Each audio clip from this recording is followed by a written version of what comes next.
and gentlemen.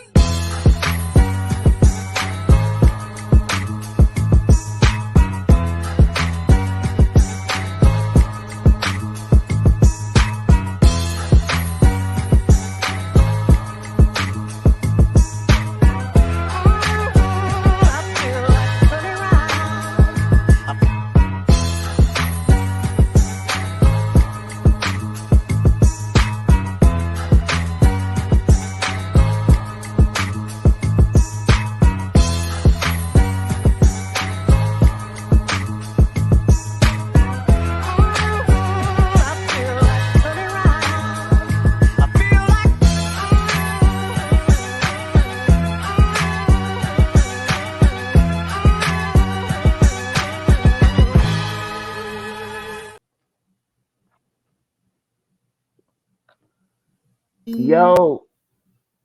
Man, come on, man. Stay messing with us.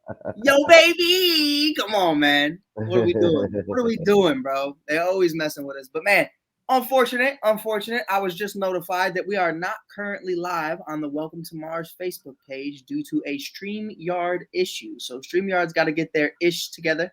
Don't know why that is. We have everything set up. We've been going live on there for a while. So if you weren't able to watch tonight, this will be posted up on the Welcome to Mars Facebook page very soon after we go live. I apologize for that inconvenience, but you could watch this on my Facebook as if you're currently watching it, or Rob's. Don't know why the page didn't go through. That's very weird. You see it on the thing, don't you, Rob? I do. It's got a big exclamation point telling me to go fuck myself. But and that's gonna piss me off because I literally did everything right.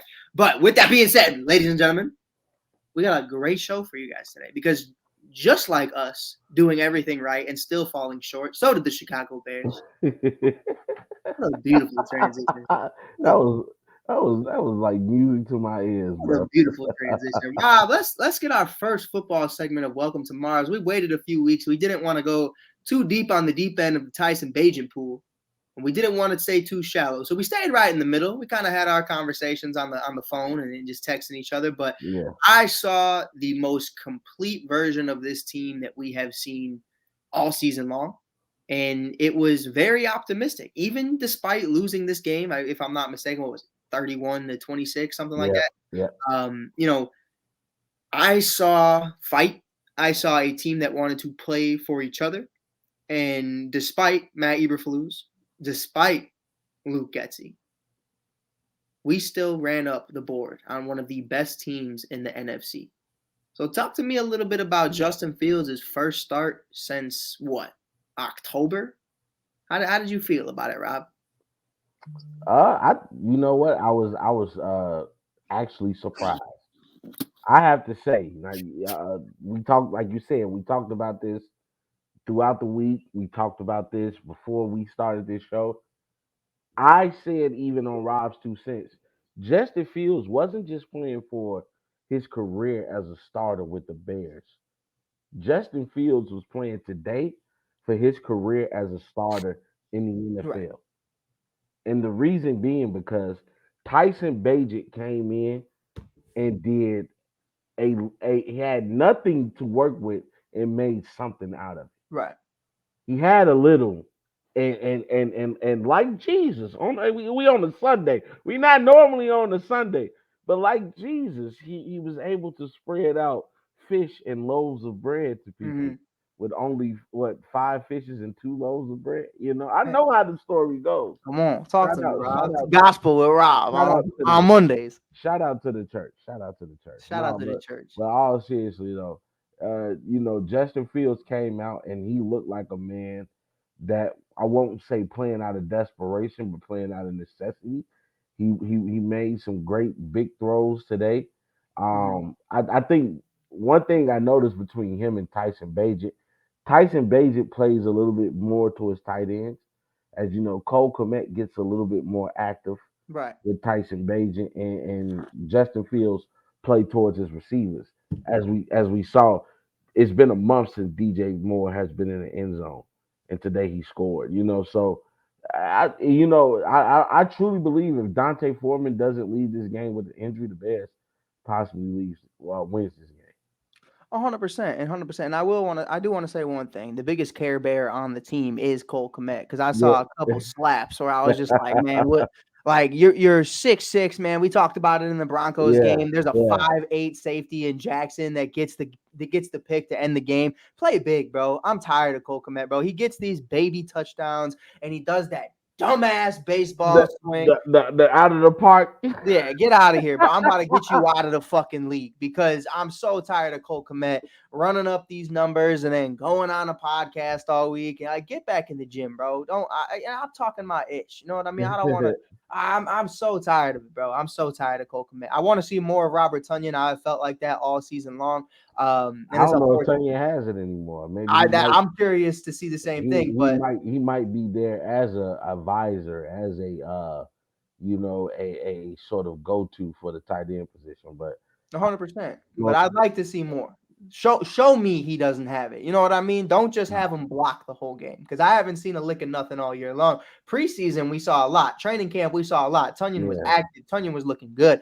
And then and you know what, Rob? To that point, what you just said made sense, right? Yeah. Everything you're saying. Oh yeah, maybe he's just a mentor. Maybe he's just a vet. But you know why I can't believe you? Because Luke Getsy doesn't know his ass from his hat, and that's the problem. Oh, you preaching to the That's the choir, real. brother. Now, here's my thing. Tyler Scott had a huge drop in this game. Tyler Scott, the rookie out of Yeah. Cincinnati, an amazing slot wide receiver that I think is going to be big for the Bears for years to come. Could have came up with that. I would have loved it. We would have had over 200 yards passing from Justin Fields if he comes down with that, and maybe even a touchdown. So it would have been very interesting to see what happened. But the deep ball to DJ Moore, there were a couple that were overthrown, and there were a couple that were just dots. I'm talking threading the needle like grandma on the sofa, just threading some clothes. I mean, just sewing people up, carving people up like a pumpkin on Halloween. We in there like swimwear. He was doing it, and I loved it. 18 carries for over 100 yards from Justin Fields. Here's my question today, Rob. Mm-hmm. Why did it take you till week 11 to start creating run action plays for Justin Fields, to start having run design plays, to start actually allowing him to be the best version of himself? And here's my question. Here's why it's all tied together. It's not like it's your first year coaching Justin Fields. We saw you do that all season long last year, and it had success. An offense that averaged 30 points per game over 7 games at the end of last season. And you go into this year, man, bro, you're trying to make this kid Patrick Mahomes. You're trying to make him an Aaron Rodgers, and it's not working. Rob, why did it take so long for them to get back to the RPOs, to get back to doing what Fields knows best? Because as he started to run more, it freed up guys like DJ Moore for deep balls, and we actually saw it lead to touchdowns and success. DJ Moore, 96 yards and a touchdown today. Absolutely phenomenal. Rob, why? I got one simple answer for you, brother. Because Matt Eberflus and his coaching staff is basura. Eberflus doesn't know anything. He doesn't have control of his team. He's had too many fiascos go on throughout the coaching staff, for the coaching staff throughout the year. We've seen what happened to defensive coordinator Allen Williams. We see what happens to his quarterback coach. Now you seeing Luke Getsy doesn't know anything. All these guys know is screenplays. He, like you said, Mike, you gave a great explanation. He doesn't know his head from his ass. He doesn't know where anything is happening, where everything is going on. He's like the friend at the party that you have to continuously watch, because you understand if you take your eye off them, they're gonna get lost. Like it's bad, bro. It's bad, and that's what I look at as the Bears. You cannot take this team seriously until the coaching staff gets his act together. Right. 100%. You 100%. can't. And I'm pretty sure Ryan Poles is going to clean house, because remember, this wasn't his choice at quarterback. Yep. This is what he was, and this is what he inherited. Yep. He didn't in the way that as forward thinking as he is as a general manager. I think he's now like he's gonna go to the owners with proof. Like, let me do what I do in clean house and bring in my people. No, Hell, I wouldn't mind seeing Airbnb be a head coach here. I wouldn't. I'm gonna be honest. When I say that statement because of his experience with Pat Mahomes, Right. and who Justin Fields can be. Justin Fields he showed me something today. He can be accurate. he can play a little hero ball when Mm, needed, and the fact that he's mobile and he's young and he's mobile, it makes him such a threat. And right now, you need to take advantage of every piece of his athleticism that he has, and the fact that, quite honestly, the Bears might end up with the number one, number two pick. This hasn't happened since Detroit Lions, I believe, back in what, 93, 92, 94. Like this, you got to go back and look at some history to yep. understand how significant this is, that we can get a top offensive lineman in the NFL and we can go Mm-hmm. get somebody like Marvin Harrison Jr. Why waste your pick on the quarterback when you have one? 100%. Is Caleb Williams really the guy?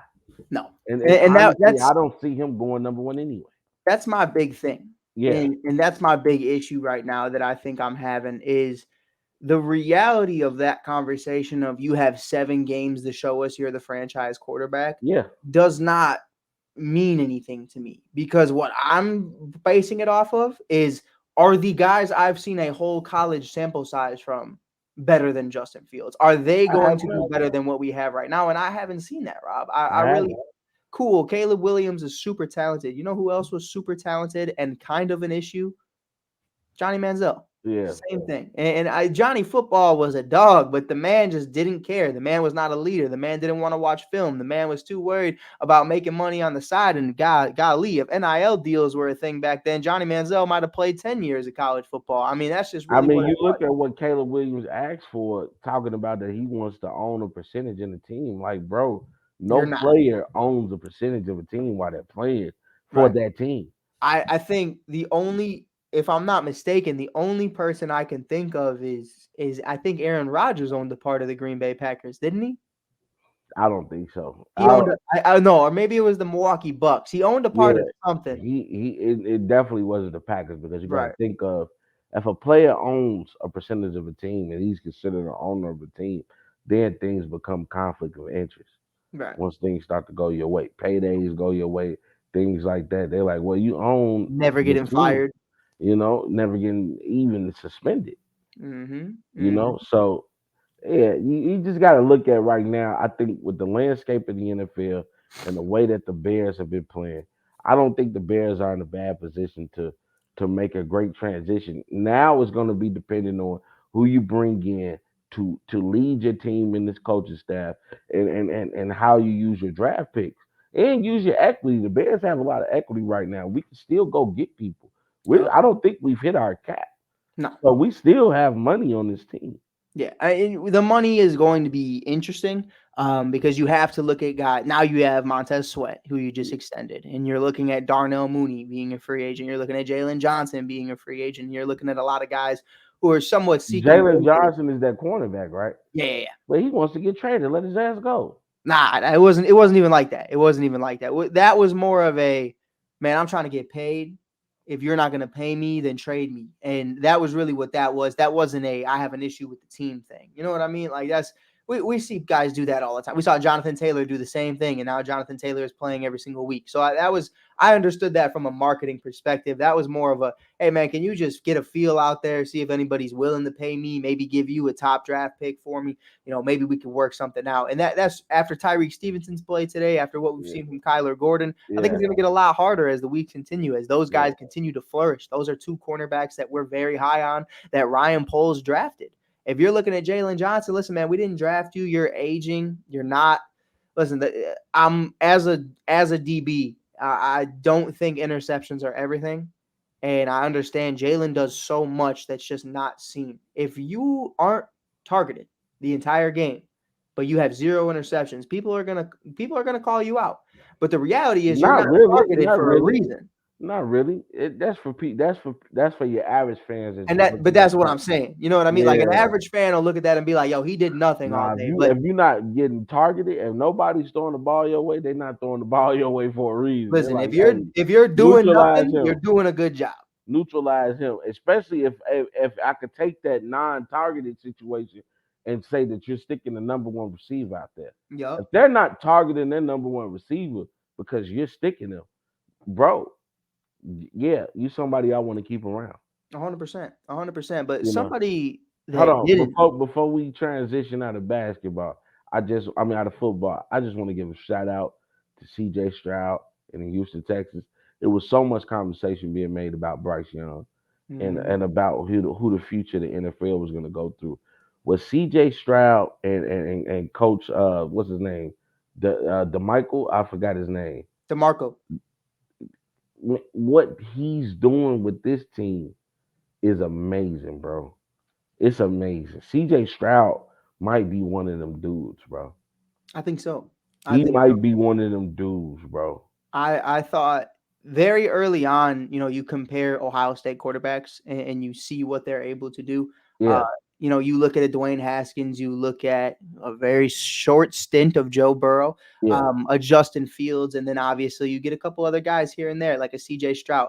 I looked at C.J. Stroud. Ryan. I wanted to make sure I got his name right. Exactly. Coach DeMeco Ryan, yeah. But looking at that man and saying, like, C.J. Stroud to me was the better quarterback versus Justin Fields, but I felt like Fields was the better athlete. And they're so different in so many different ways. Fields is going to attack you with his legs, but in college, he could also sling the ball, whereas I had questions about C.J. Stroud's mobility come the NFL, but I knew that his passing game was going to be able to be maintained. And I think when you look at that and you look at what he's been able to do, and by the way, I want it known, Mike Hughes drafted Dalton Schultz in fantasy, and everybody called me crazy. And look at me now. Dalton Schultz has looked like the number one option for them. He's been an absolute monster. He's been an absolute animal getting after it.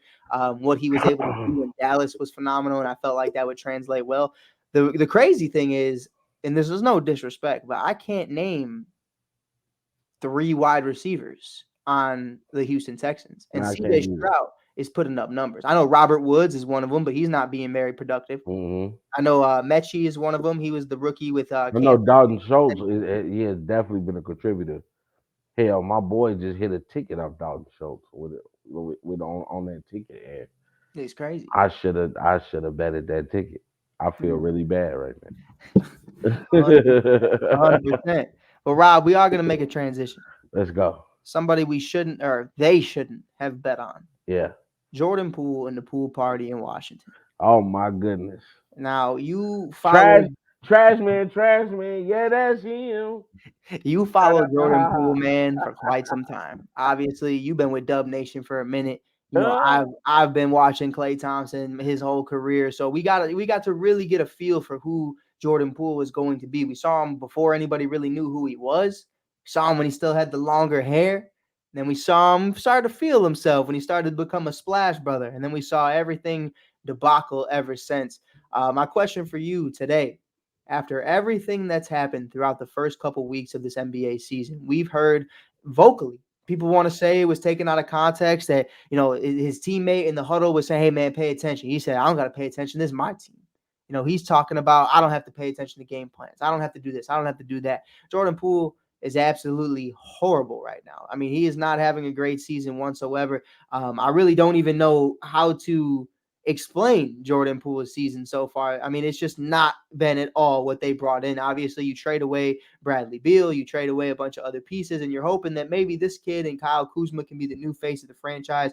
On the year, 28, basically 29 minutes a game, 28.9 minutes a game. He's averaging 15.5 points on 39% field shooting. He's got 2 rebounds a game and about 4 assists. Rob, what do you make of Jordan Poole right now? He thought he was more than what he was. And that's the problem. I kind of said this similar about Kevin Durant. And I hate to come down on Kevin Durant because he's such a great player. Don't get me wrong when I say this. Mm-hmm. But what I said about a lot of people that's played with Golden State is it's amazing how you're able to look better than what you are when you're playing next to killers. Right. See, it's a difference between playing next to like-minded people as opposed to playing next to killers. You can play next to somebody good and still be semi-successful. But when you play next to killers, it's easy to mask up what you lack at. See, Jordan Poole was able to sit there and watch Steph Curry. He was able to kind of mold the team or kind of emulate a little bit what Steph was able to do when Steph went down with injury when he was playing with the Golden State Warriors. And then to come back and be the 6th man the guy right behind Steph, the first guy off the bench, and being able to play in crunch time when you're able to kind of formulate this death lineup as Steve Kerr likes to do. What Jordan Poole was able to do with the Warriors was amazing. I mean, he got his own shtick. Like you had the Splash Brothers, and then you had the Poole Party. Mm-hmm. You know what I mean? Like that just showed how he was building his legend. But then he started to smell himself too much. I mean, he said what he said and had numerous run-ins with not just Draymond. I can recall situations in which Steph was trying to talk to him, and you can kind of see Jordan Poole like blowing him off, which I think is one of the real reasons. I don't even think it was what Draymond and Poole went through. It was how the whole team responded to Poole. He started to smell himself, especially after he got his payday. And 100%. now to go to the Wizards and realize I'm not who I thought I was. I mean, he's completely regressed. We're talking about a guy at one point, I think he was averaging 24 points a game or 20 points a game, and now he's all the way down to 15. The dude is not even shooting 40% from the field. We're not even talking about from the 3-point line. From the field, he's not even at 30% from the 3-point line. He's at negative 13% on the plus minus rating. That it just showed like when you on the court, the Wizards are worse by minus 13 points. That's what a plus minus really dictates. I know a lot of people always ask, what's a plus minus Right. when you talk about the NBA? The plus minus is saying how good or how bad this team is when you're on the court. When you're on the court, your team is losing by 13. Right. That's what it's telling you. It's like look at the Chicago Bulls, Rob. Now, hey, DeMar put up 30. Hey, Zach put up 25. You look at their plus minus, and you're like, why are you at negative 15? It's because you play no defense. You're not doing anything. Scoring isn't the only thing Right. that's part of basketball. And a lot of people they get that misconstrued. They think if I can score 20 or 30 points, I can mask up everything I lack. Jordan Poole was never a great defender. No. And now you're asking him to be the man in a place where nobody defends. Mm-hmm. You know, and it's bad. We talk about him and Denny and their conversation on the sideline. Hey man, I'm open. Pass me this is my team. Like that's the true definition of what Jordan. This is my team, and you can't think like that. You know what I'm saying?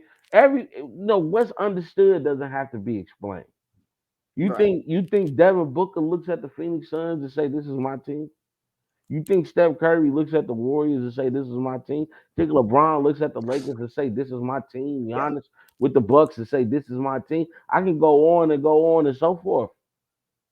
What's understood don't have to be explained. The Nuggets look at Jokic and say this is your team. Jokic don't have to say that. Right. And that's what I'm saying. When you have to tell people what you do, maybe you're not doing what you think you're doing. Exactly. And I think that it's one of the biggest things I feel like I have an issue when I look at a guy like Jordan Poole. I understand it from a young man's mentality. There's a lot of different ways you can develop into a person and you can develop into somebody that you would like to become. But I think I just have an issue with the gameplay. If you want to talk, you could talk. That's like Dylan Brooks. Standing every day. I'm Dylan the villain. I low key rocks with Dylan, low key. But that's what I'm saying. Like Dylan Brooks talks it, and Dylan Brooks also produces, and that's the thing. He understands his role, but he also gets out of character and he feels himself, and I love that. Yeah. When you feel yourself too much to the point to where I don't care what you can contribute to this team, I'll start to actually have a legitimate problem, and that's what I think with Jordan Poole. We talk about Ja Morant. Yeah, Ja Morant is an amazing scorer. He's an amazing athlete. He's somebody that I believe is going to be one of the top players in the NBA if he can get his act together. For sure. But all of that goes away with how you condone yourself and how you actually represent not only yourself, but the organization. And I think with Jordan Poole, man, you're not a fan favorite. Mm-hmm. You're not a superstar. And you're not the best teammate. And you're not the best player to be coached by. I mean, that's just real. And it's like you have to be good at something to remain in this league. Patrick Beverley talks about that all the time. Hey, man, I might not be this, but I'm this. Hey, man, I might not be this, but I'm that. Hey, look at me. Look, I'm doing this. I'm doing this. I'm doing that. I'm talking. I'm getting vocal. I'm helping my teammates. I'm cheering on the sideline. I'm doing what I need to do in order to have success. Whereas Jordan Poole, I won a championship, and now I'm the shit, and I'm the greatest point guard to ever exist. And that's really the mentality I've been getting. And that's, that might be out of pocket from me. But hey, man, that's what I've seen. I don't think it's out of pocket. You know what I mean, though? Like, oh, Mike, maybe you're going too far. Man, maybe you're giving me too much to base it off of. Maybe that. Maybe you got punched in the face for talking too crazy to Draymond Green, and maybe everybody looked at Draymond a little crazy at first, and now everybody's kind of looking back and being like, should have did it sooner. Should have did it sooner. Then you went the whole season ignoring the man, and it's just like, man, bro, I have nothing for him. But that leads us with our next topic. It's a new segment on the show. I'm really excited about it. Our Charmin Soft Player of the Week. We're going to pick one player a week that maybe it's their game. Maybe it was a verbal comment. I'm excited about this, Rob. Now, we're not coming for anybody's throat. This week, you could be the Charmin Soft Player of the Week, and next week, you could be the MVP of the league. It all depends on you, baby. This is nothing personal. But, Rob, may I go first? You may. You shall. I would like to give, especially with last night's victory against the Miami Heat, I would like to give my Charmin Soft Player of the Week to Zach LaVine.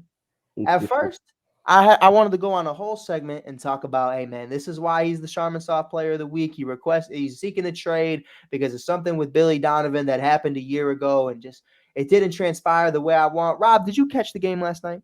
I did. Here's what upset me the most. The Bulls were down to start this game 20-1 against Jimmy Butler and the Miami Heat. It was looking really bad. They climbed back with Alex Caruso playing some of the best basketball that he's played in his entire career. And in despite of winning against the Miami Heat, the team that knocked you out of the play-in last year, Caruso celebrating with Patrick Williams, DeMar DeRozan's jumping up and down, Vooch. Vooch isn't a very expressionable guy, but you could tell he's excited. Andre Drummond, Dalen Terry's going crazy on the bench. That's all he ever does. Oh, Lord, Jesus. And what do I see on the right side of the court is immediately following the final buzzer, Zach LaVine walks straight to the locker room. That was soft. The way you're condoning yourself. I see you wearing the LA hats in post-game interviews. I see you with Clutch Sports. I see you doing your stuff. Man, Rob, it's just somebody said this to me the other day. They said, do you see it the way the Bulls made Jimmy Butler the villain in the Fred Hoiberg era? And I said, no, I don't, because Jimmy never condoned himself that way. Jimmy never acted like he was bigger than something. You know what I mean? Yeah. Now, in Minnesota, yes, Jimmy did that. But Jimmy was rightfully so with what was going down in Minnesota. Yeah. But in Chicago, Jimmy just said, I just want to win. I have never heard those words uttered from Zach LaVine's mouth. I don't know what Zach wants. Do you want to win a championship? Do you want to be the face of a franchise? What do you want, man? All I can base it off of is you're upset that you were benched in a game where you shot 1 for 14 from the field with 4 points in the entire game. You were benched in the last 2 minutes in favor of Alex Caruso because you're basura. Basura. I don't know. LeBron James himself, I feel like, would take himself out in that moment. If it meant we could win this game, I know he would. And that's my biggest issue right now. And that's why I have Zach LaVine as my Charmin Soft Player of the Week, because the way you're condoning yourself, the way you're approaching this situation, I mean, hell, James Harden handled his business better. If you don't want to be here, just don't show up. Just look, that's what I tell people all the time. Nobody put a gun in your head to come to work. No. You don't want to go to work, just don't go to work. Take the fine, bro, if that's what you mean. That's all I'm saying. You got the max. Not a big deal to take the fine. But Rob, for your very first Charmin Soft Player of the Week, who you got? Man, this one is personal. And it's Julius Randle to me. No offense to Julius Randle, but he just messed up my ticket. Like, I did a whole 3-point bet ticket the other day. Everybody hit their threes but Julius Randle. I had him for 2 points. I mean, 3 threes, and he only hit 2. Like, and the problem is you get up these attempts. And that's my problems with Julius Randle in general. Like I got love for Julius Randle. I think when his game is on, he's a dog. Mm-hmm. But the problem is getting his game on. Like Right. he picks and chooses when he wants to play, and like there is literally no reason to not be able to hit three threes when you're getting at least 7 or 8 attempts. Right. That's just me. I'm sorry. No, I agree. And that was just personal. That one was just really personal. Like, I could have went the route of saying, "Hey, Auntie, I appreciate you for watching." Hey, but I could have went with the Minnesota Timberwolves in general. The fact that nobody jumped in when Gobert was getting choked. Mm-hmm. Like, and if I'm Gobert, I'm side eyeing all my teammates when I walk back in No, the locker room. 100%. Like you saw me getting choked. Draymond stepped up for Clay, and I wasn't even choking him. Mm-hmm. Y'all saw him choking me. You seen Cat and Ant Man. I don't even want to just blame Cat. Ant Man was back there too. Mm-hmm. Did you pinch him? Did you do something to get him about me? So yeah. Matter of fact, Julius, I'm gonna let you get a report. I'm giving Minnesota Timberwolves. That's where I thought you would go, man. I was giving it to Cat. If I didn't give it to Zach, I was giving it to Cat. Nah, I gotta give it Rob, to can the I ask you Minnesota something though? Timberwolves because you wild for that. You can't let nobody, even if you don't want to physically get into an altercation with Right. Draymond, you can't just let him choke your guy. Well, this ain't the first time. You know what it was, Rob? You know why I think Cat didn't get involved? You remember when Ben Simmons put Karl Anthony Towns in a chokehold? Yeah. Don't forget that. Remember when he tried to go at But Embiid? I don't think Gobert was there though. But that's what I'm saying though, is He Cat's wasn't already there lost yet. the battle Yeah. before. He ain't trying to get got Hey, again. You know what I when mean? you 7 foot, man, you need to intimidate somebody. I feel that. But listen, our real segment that Rob and I were really excited to get into this one. It's one of our final topics of the night. We got another one coming up very soon, talking about women's hoops, and that's going to be a good one. But first and foremost, let's talk about a couple dogs that we went into this season looking at the expectations and saying, I don't know what this is going to look like, and we're going to have to wait and find out. Now, both of these teams are not meeting expectations, and it's still very early on in the season. We haven't even played 20 games yet, ladies and gentlemen. So, yeah, this is a way too premature. Are we worried? Are we not? Frauds versus contenders. I want to name two teams that we're going to be talking about tonight. This episode will be a little bit shorter because, Rob, quick promotion. If you want to check out Rob and I, we're going to be doing an interview with the amazing Cynthia very soon. It's going to be a lot of fun. Make sure to check out that's Miss Cynthia. Miss Cynthia. Make sure you check us out. She's going to be telling our stories, who we are, and so much more. It's going to be a lot of fun. Make sure you check out our Facebooks, and we're going to be checking that out very soon. We're going to be going live at 6:30, if I'm not mistaken. And make sure you guys check that out. Also, before we get into anything else, we got to talk about our sponsors of the show, Bench Mob Chicago, always giving us love and always helping us do what we need to do. Bench Mob Chicago is one of the best Chicago Bulls fan pages you can find in the world. You can find them on benchmob.com or on Instagram at Bench Mob Chicago. They do amazing things like Sly Slam and Jam a Dunk of the night, or you can check out the Bench Mobber of the night, the best Bulls bench player from that night, or you can check out game day statistics, and you can rock t-shirts, hoodies, wristbands, and beanies like Rob and I do every single episode. Now, today was not one of those episodes where I had that, but I will say this. Hey, if you see me going to work in the morning, though, especially with how cold it is, that beanie come in handy. I be bench mobbed out, and not to mention, oh man, I wish I had them when I went to go play basketball this morning. I had my bench mob rubber bands on. You know what I'm saying? That thing don't go nowhere right there. That's a cannon. The cannon. Rob called me. I heard people in the background talking about Rob. Hey, good game, man. I knew Rob did something. Hey, Also, you might look at me and think I know how to hoop, but I keep telling people I do more than talk basketball now. Oh God. We can get on this court and I get some people some work.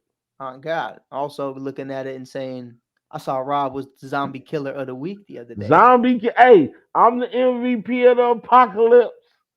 If you want to live when the zombies attack, come find Rob.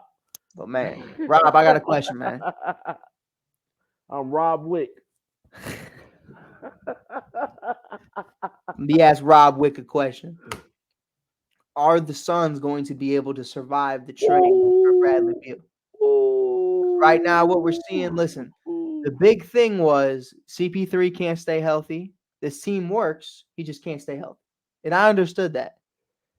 Bradley Beal hasn't been healthy either. Yeah. And we see Devin Booker a little banged up. We see KD a little banged up. Yeah. KD still got Victor Wembanyama in his eyes. He's seeing ghosts every single week. Let me stop. But man, how do you feel about this new trio that we've seen so far? And you know what? I'm gonna call it for what it is too. I'm gonna throw in Nurkic because Nurkic has been very good as well. How do you feel about it so far? Has it been a success? Is it a failure? Is it way too early to tell? The Beal experiment in Phoenix. I would have to say this. It's still too early to tell, but when it comes to Bradley Beal, when it comes to all three of those guys and the injury problems, there will be injuries throughout the year. And I don't think that was accounted for, especially because I don't think that this bench is as strong as people give it credit for. And you got to remember, we haven't even seen Nurkic go down yet. Nope. And it's respectfully, It's coming. it's coming. It paused, but it's coming. Resume. And and you know, with the Phoenix Suns, don't get me wrong. I think these three conglomerate of players can be dynamite. It can literally be dynamite.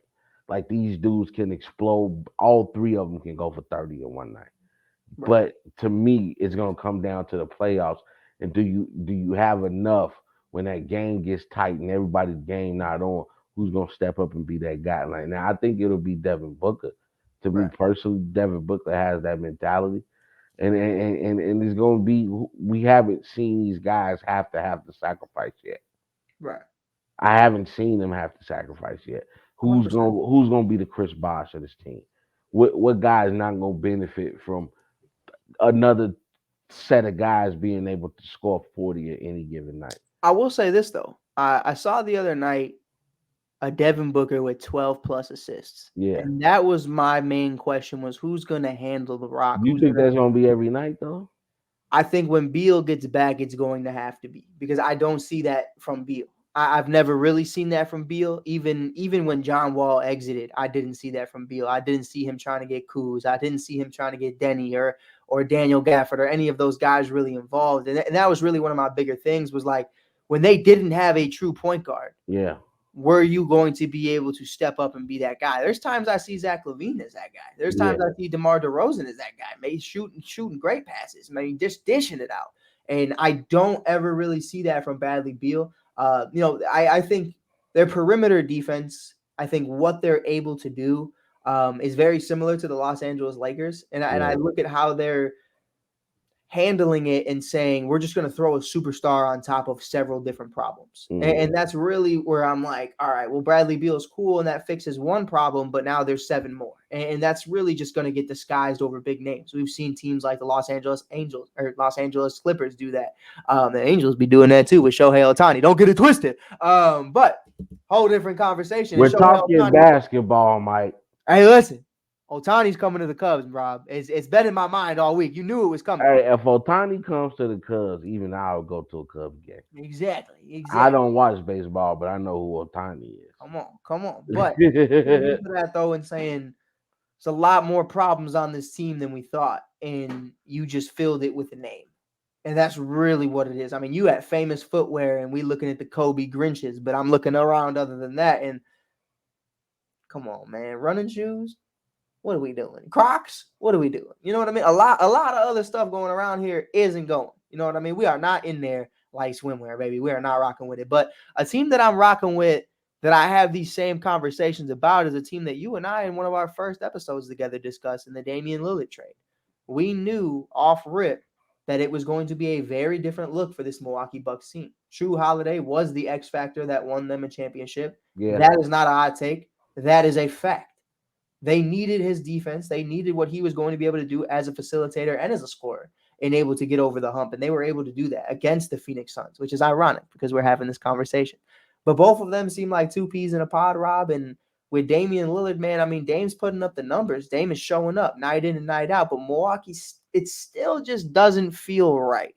Where are you at right now with Milwaukee and what they've been able to contribute throughout the first 10, 15 games? Milwaukee is going through a similar problem. I think one thing that went overlooked when it came to Dame Lillard, we kind of saw a decline in him last year.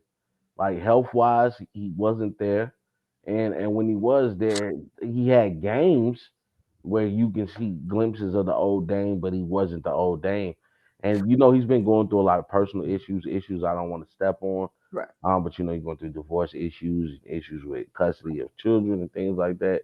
It's a lot. Um, It's a lot to it's a lot to process, especially when he has to make accommodations to be in court every 2 weeks. You know what I'm saying? So it's like you can't even really process the magnitude of everything that's going on when you're thinking about the future of your family and things like that. And I hope everything ends well for both parties. I'll say it like that. But um, it's just tough to go through situations like that. And to me, I've said it once and I'll say it again. I've said like with the Buffalo Bills, I don't think they'll be successful until they can get a consistent run game. And I say with Milwaukee, they won't be successful until Giannis is able to really add more things to his bag. right. I think what a lot of what Drew Holiday and Chris Middleton, because you got to remember Chris Middleton was a different player when Drew Holiday came over there. Like Mhm. Chris Middleton hasn't been the same Chris Middleton. No. So you have to remember these two guys were able to hide a lot of deficiencies that Giannis had.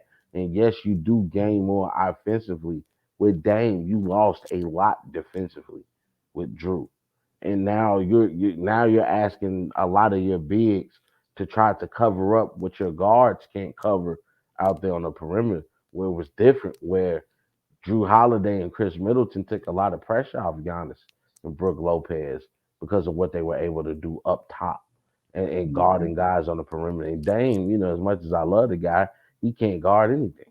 Right. And that's So that's that's really that's the real, and that's the Bradley Beal conversation too. When you yeah, look at the plus minus, and it's yeah, like, all right, well, cool, but and Bradley's minus is a little bigger than Dame's, but a lot bigger. But I think at the end of the day, man, you gotta make a move. I feel like to be able to contain this issue. And Rob, I got a name for you right now that I'm looking at, and I'm saying the way he's been handling the ball, the way he's been shooting the lights out, the way he's been one of the best defenders in the league throughout the first 10 games of this season. If I'm the Milwaukee Bucks, I look at Alex Caruso yeah, and I say, man, that's what we need off the bench. That's what we need. 5 minutes left in the game. Hey, Dame, you did yours. Got 33 points. Let's keep Giannis out here. Let's get you some rest. Let's put Caruso on the floor, Bobby Portis on the floor, and let's get some defensive stops. And that's really what I'm looking at right there. I think Alex Caruso and the Milwaukee Bucks would be an amazing fit. I think there's a couple other defensive guards that we can look at. I think yeah, from a forward perspective, it's a little too pricey to get a defensive forward. They're a lot more pricier than you look at a lot of guards in this league. yeah.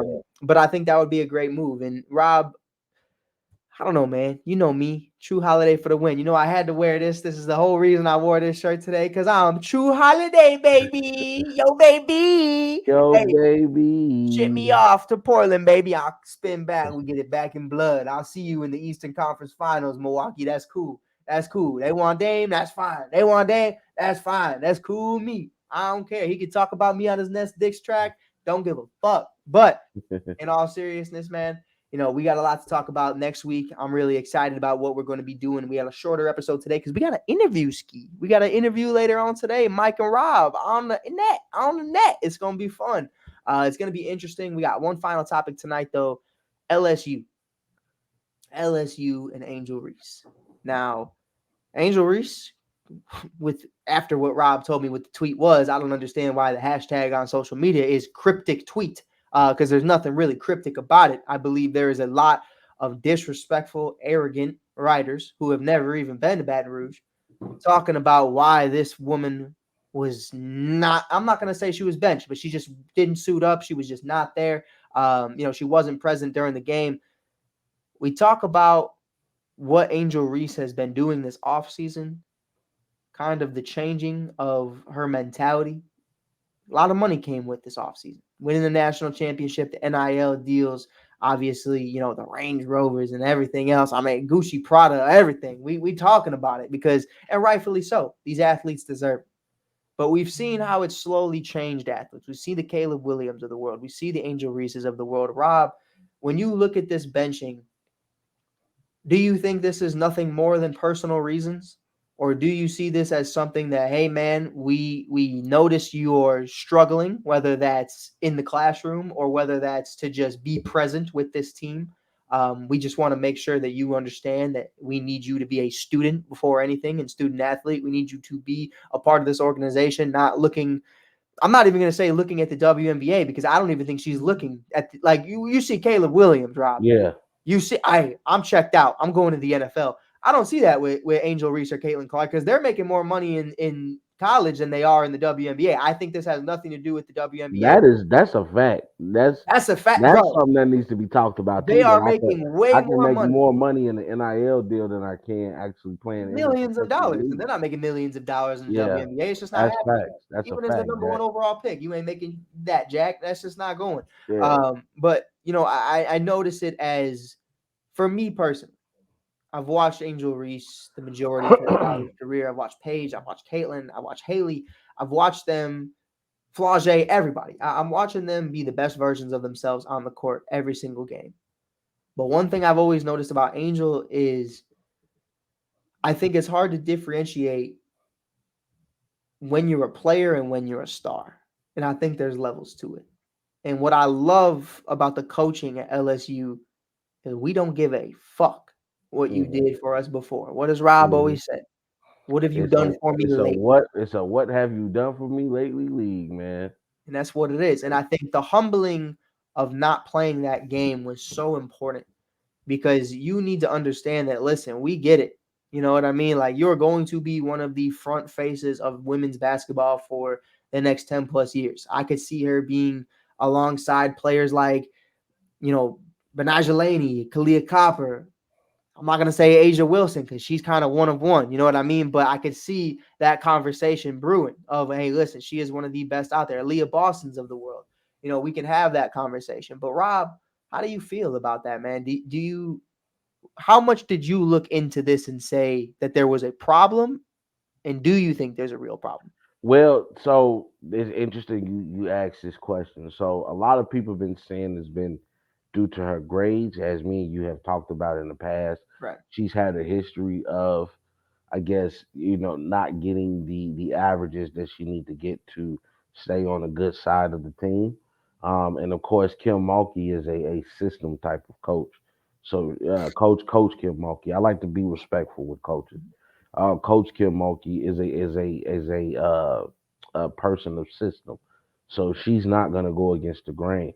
But from what I've been reading, apparently is because of Angel's attitude. Mhm. Now, you Now know, remember what Angel just said though. You know what I mean? Like at the mm, same time, yeah, don't read don't too believe what you read, but we also have to do our due diligence, right. and according to Sport News at MSN.com, Microsoft Network, they were saying that it's been like some type of social media turmoil, a few between Angel Reese's mother, um, um, uh, and Kia Brooks, who's Flajay Johnson's mother. So according to them, that they've had some type of social media feud. But I think her mother came out and said like, it's nothing between us and things like that, and that's why Reese kind of came out with the tweet of don't Right. believe everything you read. But Angel Reese just has to get it together. I'm gonna just say it like that. Anytime your name comes up in some junk, it's because usually there's something happening behind the scenes. Mm, Now, whether you going through the Jordan Poole effect, you're starting to smell yourself too much, or whether you do have some negative naysayers just looking to write any report about you. You just have to be careful in how you move. And I think what happened was the fame. I won't even say the money. The fame got to her head. Who right. she became on TikTok, who she became on YouTube, who she became on Instagram. And now you're going from thousands of followers to millions of followers. Your name becomes a household name. You have to move accordingly. You have to be there at practices. You have to show up in school. You have to, maybe you go hit up other star players. Hey, I know a lot of star players will probably really didn't do nothing in school. You just had the right connections. Right. Hey, Hey, hey, but Rob, Rob, Rob. let's hope this young lady though gets it together. Hey, Rob. Yeah. I ain't gonna talk about D Rose's college experience. Hey. Y'all leave Saying. Rose out of this. Rose is a smart young man. Rose is a very smart young man, but I remember once upon a time we had conversations about them test scores. But hey, it is what it is. The money got made. That's all I know. Hey, but you gotta also understand too, there is a bias. You know what I'm saying? Like there's a bias if you're white or black. There's a bias if you're man or woman. It's human nature. 100%. And unfortunately that's what you're gonna have to run into. So Angel Reese has to understand the same leniency that a man might get away with. Whether right or wrong is not the same leniency that she's gonna get away with. I'm not here to discuss right or wrong. I'm not here to be the political guy. I'm just here to tell you what it is, and that's what it is out here. You know what I mean? And Angel Reese has to understand, especially not just as a woman, as a black woman, you're gonna have to move 10 times. You have to be 10 steps ahead of people because there's always gonna be some BS around the corner. That's just speaking as a black man. It's always some BS around the corner. And you see how fast a John Morant can be pictured as a villain Yeah. over the smallest of things, the biggest of things. Yeah. We've seen Ja kind of go through different levels of this, obviously, and it's nothing close to what's going on with Angel Reese. Ja is light years ahead of what's going on with Angel Reese. These are little kind of minor inconveniences with Angel versus Ja actually going out here and just acting a fool. But I think you can fall into that very quickly, and it's painting that image of your brand and who you are, and it fucks with your money, and I think it's really important. But and not to mention, look at let's take this example, right? Everybody's been making comments because even I made a comment like, "Hey man, I didn't see you in the gym, Angel." You know what I'm saying, during the summer. We didn't we didn't see you practicing as much. We saw you on the beach and on vacations with your boyfriend and you making photo shoots with I saw her with you. What's old girl named Tia Cooper? Like you out here doing photo shoots with her and things like that. But now put this on the flip side though. This is why I say it's not even just a man-woman thing, not just a black and white thing too. It's also a winning thing. Winning tolerates more. It allows more to be tolerated. Joker did the same thing. We didn't see Joker pick up a basketball during the summer. I saw Joker racing horses. I saw Joker at parties and dancing in the middle of the street, drinking, smoking, enjoying being back in his home country. But to us, we make a joke about it, but that's because Joker's a winner. Right. And now it's like this man didn't practice a lick all summer, and he came back and bust y'all ass. Yeah, we saw. You know what I mean? But then we don't see that from Angel. We see y'all lose y'all very first home opener. Right. And that's what I'm saying. Like winning allows more to be tolerated. Right. We saw the same thing, very similar with Shaquille O'Neal. I mean, come on, like people were very critical on Shaq and his work ethic, but 3 in a row is 3 in a row. He won, and then he won a fourth one with Flash. So I mean, you know what I'm saying? But yeah, bro, that's all it is, man. You just gotta be careful with how you move out here. Yep. But with that being said, it is a very shorter episode today. Wasn't as high energy, wasn't as great. I understand the people want the best from us, but we had some technical difficulties, and me and Rob got to get on the phone later and talk about that because I don't know what's going on with the Facebook. But with that being said, man, we got a new interview coming out with Miss Cynthia. It's going to be a lot of fun. It's going to be exciting. I can't wait to get into it, man. We're going to be talking about Mike. We're going to be talking about Rob. We're going to be talking about Chicago. It's going to be beautiful to represent the city and do what we do best and help you guys get the best versions of ourselves as you help us be the best versions of ourselves every day. But until then, next Wednesday, we are back. We are in here like swimwear. And baby, swimwear. Just remember, gonna fight for your right to fight!